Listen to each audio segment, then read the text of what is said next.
राम राम, जय श्री जय श्री राम। राम। आप सबके बहुत बहुत स्वागत है, बहुत बहुत अभिनंदन है।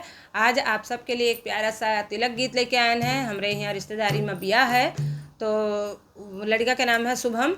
तो शुभम के लिए एक प्यारा सा तिलक के गीत है। जब लड़का वेदी पर बैठत है तो ये प्यारा सा गीत है। देवी देवता आशीर्वाद मांगा गया है मन, तो आप सब सुने और आपन प्यार दुलार आशीर्वाद लड़का के ऊपर बनाए रहें। सुने प्यारा सा इनके गीत। भाभी के भतीजे है और रिश्तेदारी की नावत थी अरे भाभी भतीज के रिश्तेदारी नहीं भाई।